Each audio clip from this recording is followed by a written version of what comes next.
পুরানো সময়ের কথা। বাগদাদ শহরের গলিতে এক ঢোলচি ঢোল বাজাত। সে সকাল থেকে সন্ধ্যা ঢোল বাজাত, আর যে পয়সা পেত তা নিজের থলেতে জমাত। যে জুতো ঢোলচি পরত তা খুব পুরানো হয়ে গিয়েছিল। ঢোলচি সেই জুতো পরে পরে ২০ বছর কাটিয়ে দিয়েছিল। জুতো ছিঁড়লে ঢোলচি তাতে একটা প্যাচ লাগিয়ে দিত। প্যাচের ওপর প্যাচ লাগার কারণে জুতোটি খুবই কুৎসিত হয়ে গিয়েছিল। এই কারণে ঢোলচি আর তার জুতো পুরো বাগদাদ শহরে বিখ্যাত হয়ে গিয়েছিল। আসল কথা হল, ঢোলচি ছিল অত্যন্ত কৃপণ।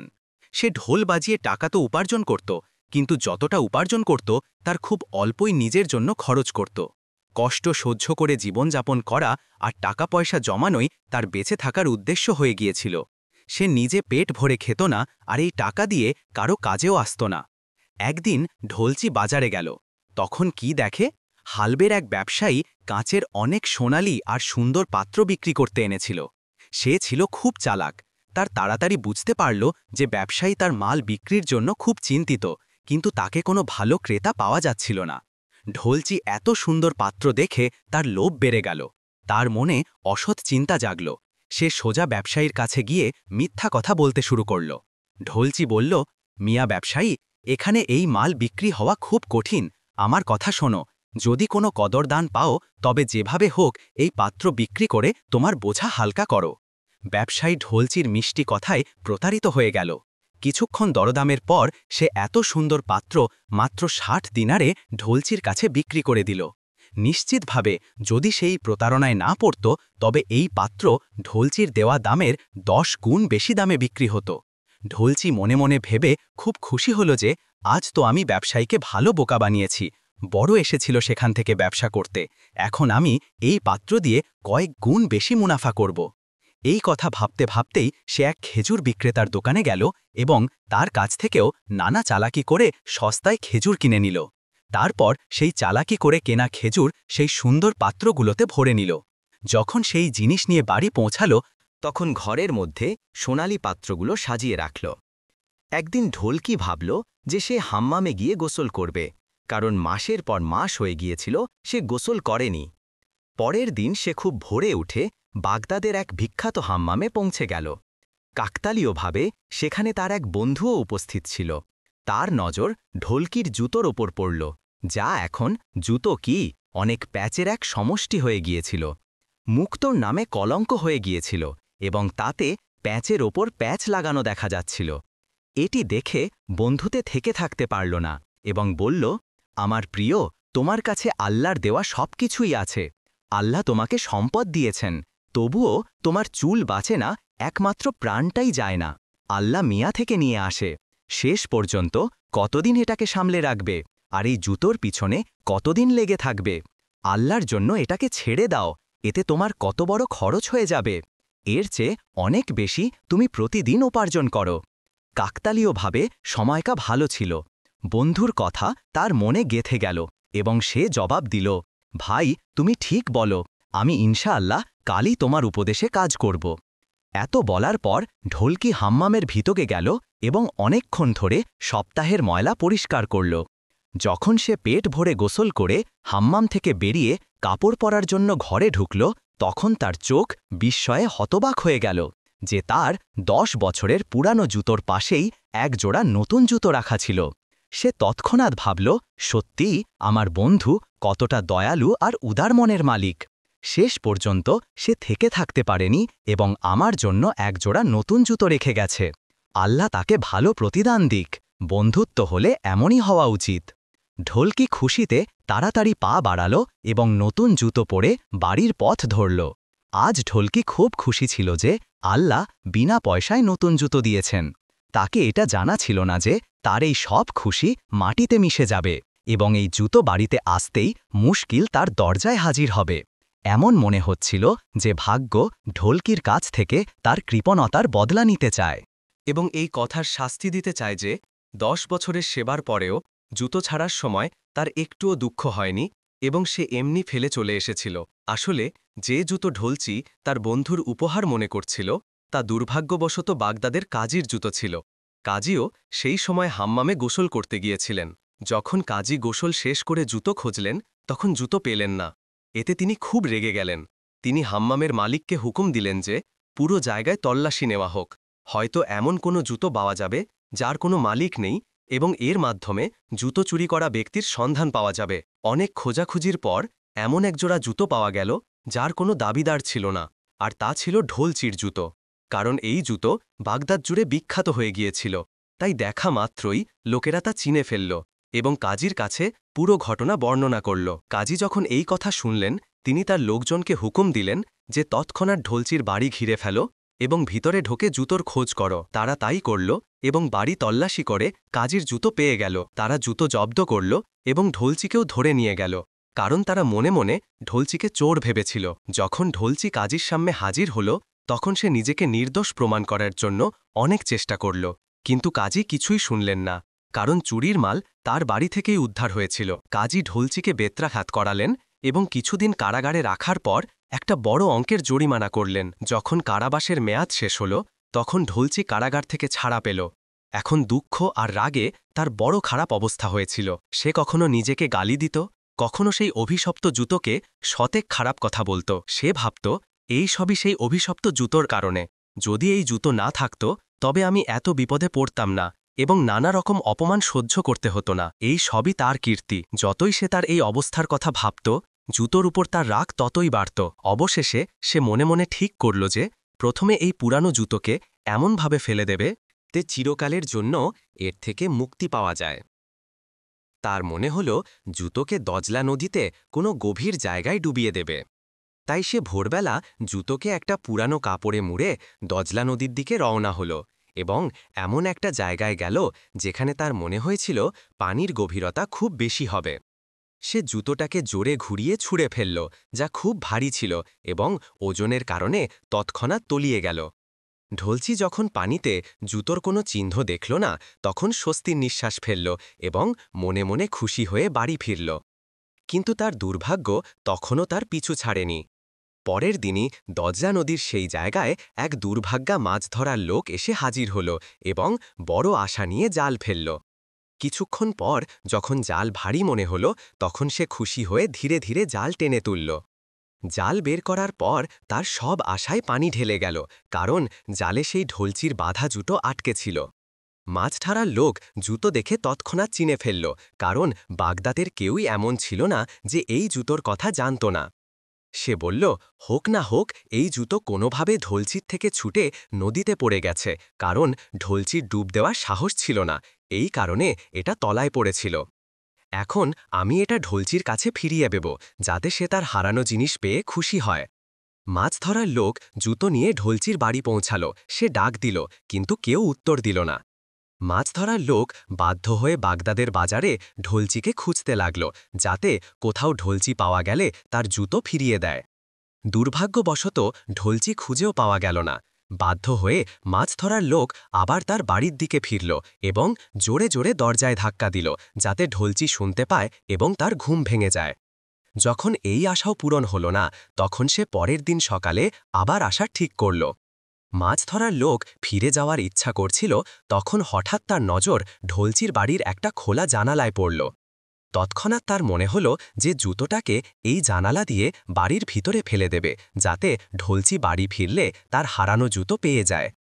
মাছ ধরার লোক দেখতে দেখতে এক ঝটকায় জুতোটাকে জানালা দিয়ে ভিতরে ছুঁড়ে ফেলল। দুর্ভাগ্যবশত জুতো সোজা ঢোলচির সাজানো কাচের পাত্রের উপর পড়ল। সব পাত্র নিচে পড়ে গেল এবং টুকরো টুকরো হয়ে গেল। যখন ঢোলচি বাড়ি ফিরল এবং এই ধ্বংস দেখল, তখন মাথায় হাত দিয়ে বসে পড়ল। ধাক্কায় তার খুব খারাপ অবস্থা হয়েছিল।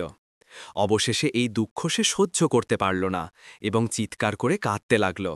সে চিৎকার করতে করতে মুখ ছিঁড়তে লাগল। এভাবে কিছুটা সান্ত্বনা পেয়ে সে কিছুক্ষণ পর জুতোকে এমনভাবে বকাঝকা শুরু করল যেন জুতো কোনো জীবন্ত এবং বোধগম্য প্রাণী। সে জুতোকে বলল, খুব অভিশপ্ত ছিল সেই মুহূর্ত। হে অভিশপ্ত জুতো, যখন আমার সঙ্গে তোর দেখা হয়েছিল। তুই আমার পিছু ছাড়িস না। এমন মনে হয় যেন তুই সারা জীবন আমার সঙ্গে থাকার শপথ নিয়েছিস। হে জুতো, তোর ওপর হাজারবার লানত। তুই আমাকে এমন দুঃখ দিয়েছিস যে তা সহ্য করা যায় না। আমিও তোর সঙ্গে প্রতিজ্ঞা করছি, আমি তোকে এমন গর্তে পুঁতে ফেলব যেখান থেকে তুই কিয়ামত পর্যন্ত বেরোতে পারবি না। হে লানতের জুতো, যদি আমি এটা না করি তবে আমাকে চর্মকার ভাবিস। এই মুহূর্তে রাগের মাথায় তার মাথা ফেটে যাচ্ছিল এবং মুখ লাল হয়ে গিয়েছিল। সে একটা কোদাল তুলে নিল এবং বাড়ির উঠোনে গভীর গর্ত খুঁড়তে শুরু করল, যাতে যেভাবেই হোক জুতোকে এতে পুঁতে দেয় এবং এই সব বিপদ থেকে মুক্তি পায়। রাতের নিস্তব্ধতায় কোদালের শব্দে পাড়ার লোকদের মধ্যে আতঙ্ক ছড়িয়ে পড়ল। প্রত্যেকে ভাবল যে কোনো চোর তাদের বাড়িতে সুড়ঙ্গ করছে। তারা ভয়ে ভয়ে বাড়ি থেকে বেরিয়ে এলো এবং পাড়ার চৌকিদারকে খুঁজে ঘটনাটি জানালো। চৌকিদার তার সঙ্গীদের নিয়ে ঢোল বাজাতে বাজাতে দৌড়ে সেদিকে এলো। অবশেষে তারা ঢোলচির বাড়ি পৌঁছালো, যেখান থেকে মাটি খোঁড়ার শব্দ জোরে আসছিল। তারা বাড়ির ভিতরে ঢুকে ঢোলচিকে ধরে ফেলল। এবার ঢোলচিকে হাকিমের সামনে হাজির করা হলো। হাকিম তাকে দোষী সাব্যস্ত করে অনেক টাকা জরিমানা করলেন এবং কারাদণ্ড দিলেন। এবার যখন সে সাজা ভোগ করে বেরিয়ে এলো, তখন তার রাগের আর কোনো সীমা রইল না। বাড়ি ফিরে সে প্রথমে জুতো থেকে পিছু ছাড়ানোর ঠিক করল। তাড়াহুড়োয় সে সকালের জন্য অপেক্ষা করল না এবং রাতেই জুতোর বোঝাটা একটা কাপড়ে বেঁধে বাগদাদের একটা বড় নর্দমার কাছে পৌঁছে সেই বোঝাটা নর্দমার নালায় ফেলে দিল। এখন তাকে পুরোপুরি নিশ্চিত হয়েছিল যে এই জুতোর অভিশপ্ত চেহারা আর কখনো দেখা যাবে না। মানুষ কিছু ভাবে আর হয় কিছু।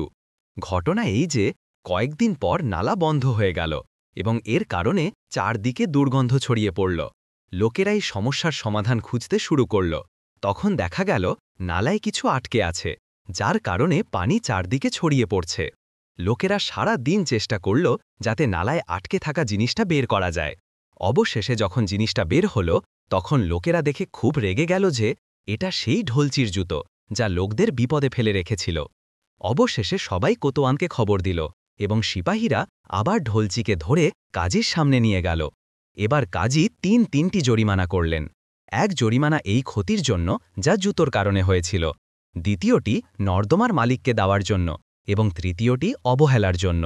যখন এই জরিমানাগুলো দিতে হলো, তখন ঢোলচির হিম্মত ভেঙে গেল এবং তাকে এখন নিশ্চিত হয়েছিল যে এই জুতো কখনোই তার পিছু ছাড়বে না। 4 হাত তুলে দিয়ে সে ভাগ্যের ফয়সালার কাছে নত হল এবং মনে মনে ঠিক করল যে এখন জুতোকে আর বেশি ছোবে না। তারপর সে জুতোকে ভালো করে ধুয়ে বাড়ির ছাদে রেখে দিল এবং মনে মনে ভাবল, এখন আমি জুতোর সঙ্গে কোনো সম্পর্ক রাখব না এবং এরও আমার সঙ্গে কোনো সম্পর্ক থাকবে না। বেচারা ঢোলচির এই ভাবনাও ভুল প্রমাণিত হল। জুতো ছাদে রাখার একদিন হয়েছে কি হয়নি, হঠাৎ কোথা থেকে একটা ঝড়ো হাওয়া এলো এবং জুতোগুলোকে উড়িয়ে গলিতে ছুঁড়ে ফেলল। এবার জুতোর বোঝাটা এক পথচারীর মাথায় পড়ল, যে মারাত্মকভাবে আহত হয়ে গলিতেই পড়ে গেল। দরিদ্র পথচারীর মাথা থেকে রক্তের ফোয়ারা বের হতে দেখে সবাই তার চারপাশে জড়ো হল এবং তার আহত হওয়ার কারণ জানতে শুরু করল। যেই লোকেরা জুতোর উপর নজর পড়ল, তারা তৎক্ষণাৎ বুঝে গেল যে এটা নিশ্চয়ই ঢোলচির কাজ, যার কীর্তি বাগদাদ জুড়ে বিখ্যাত ছিল। আবার একবার ঢোলচিকে কাজীর সামনে হাজির করা হল এবং তিনি পুরো মামলা বিবেচনা করে ঢোলচির ওপর খুব বড় জরিমানা করলেন এবং বললেন, ভবিষ্যতে এমন অবহেলা না করতে, নইলে কারাগারে পাঠিয়ে দেওয়া হবে। ঢোলচিকে এই একটানা জরিমানা দিতে হল, তাই তার সব জমানো পুঁজি, যা সে তার থলেতে জমিয়ে রেখেছিল, সব শেষ হয়ে গেল এবং সে ভালো টাকাওয়ালা হওয়ার পর দরিদ্র এবং ফকির হয়ে গেল। অবশেষে অনেক ভেবেচিন্তে সে কাজীর কাছে একটা আবেদন করল, যাতে জুতোর হাতে যে বিপদগুলো ভোগ করতে হয়েছিল সব বর্ণনা করল। কাজী ঢোলচির আবেদন পড়ে হাসতে হাসতে তার খারাপ অবস্থা হয়ে গেল। তিনি হতবাক হয়ে গেলেন যে আখিরে তার কি ফয়সালা করবেন। বাধ্য হয়ে ঢোলচির কাছে জিজ্ঞাসা করলেন, আখিরে তুমি কি চাও? ঢোলচি হাত জোর করে বলতে শুরু করল, হুজুর, আমি শুধু এটাই চাই যে আপনি আল্লাহর জন্য এই জুতো থেকে আমার পিছু ছাড়ান। আমি এতে খুব বিরক্ত হয়ে গেছি এবং এখন আর জীবনভর এর সঙ্গে কোনো সম্পর্ক রাখতে চাই না। আপনি পুরো শহরে ঢোল পিটিয়ে ঘোষণা করান যে এখন ঢোলচির এই জুতোর সঙ্গে কোনো সম্পর্ক নেই। এর কারণে কারো ওপর কোনো বিপদ এলে তার জন্য আমি নির্দোষ, কোনোভাবেই দায়ী থাকব না। আমি এটাকে চিনি না আর এই জুতো আমাকে চেনে না। তারপর সে জুতোর দিকে মুখ করে বড় করুণ স্বরে বলল, হে স্বস্তির শত্রু, হে বিপদের ভাণ্ডার, হে দুর্ভাগা জুতো, কতদিন আমি তোর হাতে দুঃখ ভোগ করব? সেই মুহূর্তে তোর ওপর ফিটকার, চিরকাল ফিটকার। কাজী ঢোলচির ওপর খুব দয়া করলেন এবং পুরো শহরে ঘোষণা করালেন যে এখন এই জুতোর কারণে কেউ বিপদে পড়লে ঢোলচি তার জন্য কোনোভাবেই দায়ী থাকবে না। এই ঘোষণায় ঢোলচির মনে সান্ত্বনা জাগল। ঢোলচির জুতো শহরের সব জায়গায় বিখ্যাত ছিল। অবশেষে তার কাহিনী একের কাছ থেকে অন্যের কাছে পৌঁছে খলিফার প্রাসাদেও গিয়ে পৌঁছাল। মসাহিবরা একদিন তার ঘটনা খলিফার কাছে বর্ণনা করল। কাকতালীয়ভাবে সেদিন খলিফা কোনো কারণে খুব রেগেছিলেন এবং মনে মনে খুব অস্থির বোধ করছিলেন। জুতোর এই ঘটনা শুনে তার উদ্বেগ আর চিন্তা দূর হয়ে গেল। দুঃখের জায়গায় খুশি জায়গা করে নিল এবং তিনি হাসতে হাসতে লুটোপুটি হয়ে গেলেন। খলিফা মসাহিবদের হুকুম দিলেন যে ঢোলচিকে যত তাড়াতাড়ি সম্ভব হাজির করা হোক।